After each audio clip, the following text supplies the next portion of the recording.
ആദ്യം തന്നെ ഈ റിയൽ മണി ലുഡോ ഗെയിം ആപ്പുകളുടെ അപകട സാധ്യതകളെക്കുറിച്ച് അറിയാൻ നമുക്ക്. വിനോദത്തിനപ്പുറം വലിയ കെണികൾ ഒളിഞ്ഞിരിക്കുന്നു ഇതുപോലുള്ള ആപ്പുകളിൽ. പണം നേടാനുള്ള മോഹം നിങ്ങളെ സാമ്പത്തികമായും മാനസികമായും തകർക്കാൻ സാധ്യതയുണ്ട്. സൂക്ഷിക്കുക, ജാഗ്രത പാലിക്കുക.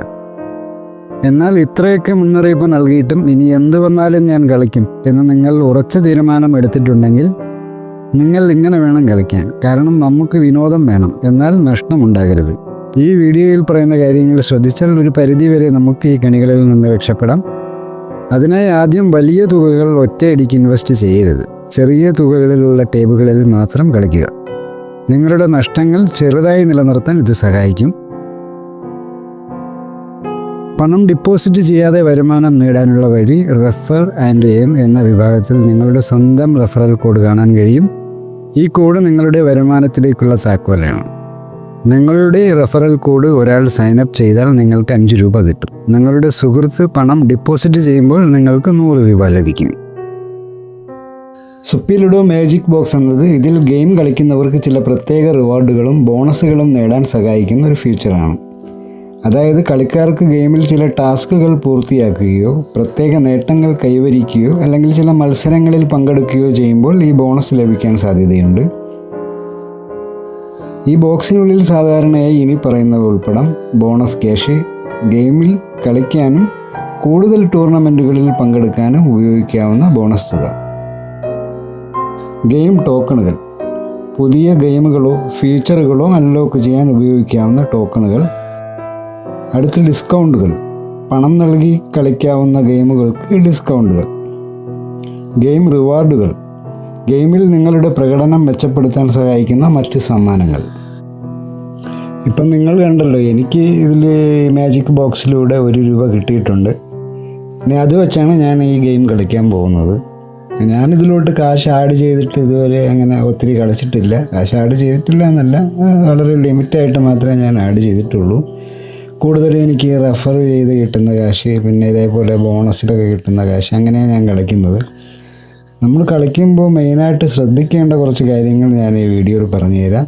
ശ്രദ്ധിച്ച് നിങ്ങൾ ഇതേപോലെ കളിക്കുകയാണെങ്കിൽ തീർച്ചയായിട്ടും വിൻ ചെയ്യാനുള്ള സാധ്യത ഒരു 99% വരെ ഈ മെത്തേഡിൽ കളിക്കുകയാണെങ്കിൽ നമുക്ക് വിജയിക്കാം. അപ്പം ഗെയിം തുടങ്ങിയിട്ടുണ്ട്. നമ്മുടെ എതിർ ടീം വന്നിട്ടുണ്ടെന്ന് തോന്നുന്നു. ഓക്കെ, ഈ ഗെയിം തീർച്ചയായിട്ടും നമ്മൾ വിൻ ചെയ്തിരിക്കും. കാരണം ആ കോയിൻസ് നമ്മൾ നീക്കേണ്ട ഒരു മെത്തേഡുണ്ട്. അതനുസരിച്ച് വേണം നമ്മൾ ആ കോയിൻസ് നീക്കേണ്ടത്. ഓക്കെ, സ്റ്റാർട്ട് ആവട്ടെ. ഞാൻ സൗണ്ട് മ്യൂട്ട് ചെയ്തിട്ടുണ്ട്. ഫസ്റ്റ് ഗെയിം എനിക്ക് തന്നെയായിരുന്നു. ഞാൻ ഫസ്റ്റ് ഒരു കോയിന് മുന്നിലോട്ട് വെച്ചിട്ടുണ്ട്. നമ്മൾ ഈ ബോക്സിലുള്ള നമുക്കുള്ള കോയിന് അതാണ് നമ്മുടെ പോയിൻ്റ്. അപ്പോൾ കഴിവിൻ്റെ പരമാവധി നമ്മൾ ഒന്ന് തന്നെ മൂവ് ചെയ്ത് കൊണ്ടുപോയി എതിർ ടീം നമുക്കിട്ട് പണി തരും. അപ്പോൾ നമ്മൾ അത്രയും നേരം മൂവ് ചെയ്തത് വേസ്റ്റ് ആവും. ഓക്കെ, അതുകൊണ്ട് നമ്മുടെ മാക്സിമം എല്ലാ കോയിനും മൂവ് ചെയ്യിക്കുക ഒരേപോലെ തന്നെ. പിന്നെ ഇടയ്ക്കിടയ്ക്ക് സ്റ്റാർ കാണാനുണ്ടാവും. ഇപ്പോൾ 2 എണ്ണം ഒരേപോലെ ആയി. അപ്പോൾ ഇങ്ങനെ വെച്ചാലും നമ്മളെ വെട്ടാൻ പറ്റത്തില്ല, എനിക്കറിയാമല്ലോ. സാധാരണ പുള്ളി ഒറ്റ കോയിനാണ് കൊണ്ടുവരുന്നത്. ഞാനത് 2 എണ്ണം കൊണ്ടുപോകും. അപ്പോൾ എനിക്ക് ആ 2 കോയിൻ്റെ പോയിൻറ്റും അവിടെ കൊണ്ടുവരണം. അല്ലേ വെട്ടത്തുള്ളൂ ഒരു കളിയിൽ. അപ്പം മറ്റേ കോയിൻ്റെ ആ പോയിൻ്റ് ഉണ്ട്. ഇത് പുള്ളി ഒറ്റ കോയിനാണ് കൊണ്ടുവന്നിട്ടുണ്ട്. അങ്ങനെ നിങ്ങൾ ഒരിക്കലും കളിക്കരുത്, അത് മിസ്റ്റേക്ക്. അതായത് പുള്ളി ഇപ്പോൾ 2ാമത് കൊണ്ടുവന്നാലും ഓക്കെ. എനിക്കിത് 6 വീഴുന്നിട്ടുണ്ട്. അടുത്ത് നമ്മൾ ഒരു കോയിൻ കൊണ്ട് ഈ സ്റ്റാറിൽ എവിടെയെങ്കിലും ഇപ്പുറത്തൊരു സ്റ്റാറുണ്ട്, അതിൽ വെക്കാൻ ശ്രമിക്കുക. 2 ഓക്കെ. അപ്പോൾ നമ്മൾ സ്റ്റാറായി, അതവിടെ ഒരു സേഫായി. ഇപ്പുറത്തതും അതും സ്റ്റാറിൽ, അതും സേഫായി. ഇനി അടുത്ത് നമ്മൾ വേറെ മുമ്പിലോട്ട് കളിക്കുക. ഉണ്ടാവും, ഇവിടെ നിന്നൊരു കോയിൻ കൊണ്ടുപോവുക. മറ്റേതൊക്കെ നമ്മുടേത് സേഫ്റ്റിയുമായി. അങ്ങനെ വേണം കളിക്കാൻ, കുഴപ്പമില്ല. പുള്ളിയെ മുന്നിലോട്ട് കയറ്റി വിടാം. പുള്ളിയെ ബേക്കിലിരുന്നാൽ നമുക്ക് വെട്ടാൻ പറ്റത്തില്ലല്ലോ. ഇപ്പം നമുക്ക് ഒന്ന് വീഴുന്ന ഇപ്പോൾ പുള്ളിക്കിട്ട് നമുക്ക് പണി കൊടുക്കാം. അപ്പോൾ ഇനിയിപ്പോൾ ആ കോയിനെ വെട്ടാൻ നമ്മൾ ശ്രമിച്ചുകൊണ്ടിരിക്കും. അതാണ് കളി. ഇപ്പോൾ 2 വീഴും, കൊടുക്കും, 5 ഉണ്ടോ. അപ്പോൾ ആ പുള്ളിയുടെ അത്രയും പോയിൻ്റ് നമുക്ക് കൂടി കിട്ടുവാണ്. മനസ്സിലാകുന്നുണ്ട്. നമ്മൾ അത് കാരണം ഒറ്റ കോയിന് മാത്രം ഒരിക്കലും മൂവ് ചെയ്ത് കൊണ്ടുവരും. ഇപ്പോൾ ഈ 3 കോയിന് ഞാൻ മൂവ് ചെയ്ത് വെച്ചിട്ടുണ്ട്. ആ 3 കോയിൻ്റെയും പോയിൻ്റാണ് നമ്മളെ പോയിൻ്റ്. കണ്ടോ? അങ്ങനെ സൂക്ഷിച്ച് പയ്യെ നമ്മൾ പോയിൻ്റ് കൊണ്ടുപോയാൽ മതി. അപ്പോൾ ഒന്നെങ്ങാനും ലക്ക് കണ്ടോ? അപ്പം പുള്ളിയുടെ 2 കോയിന്, പുള്ളി ഒരു 3-4 കോയിനായിരുന്നു കൊണ്ടുവന്നിരുന്നതെങ്കിൽ പുള്ളിക്ക് പോയിൻ്റ് ഉണ്ടായിരുന്നേനെ. അങ്ങനത്തെ മിസ്റ്റേക്കാണ് നമ്മൾ കൂടുതലും പേര് എനിക്ക് കമൻറ്റ് ചെയ്യാറുണ്ട്.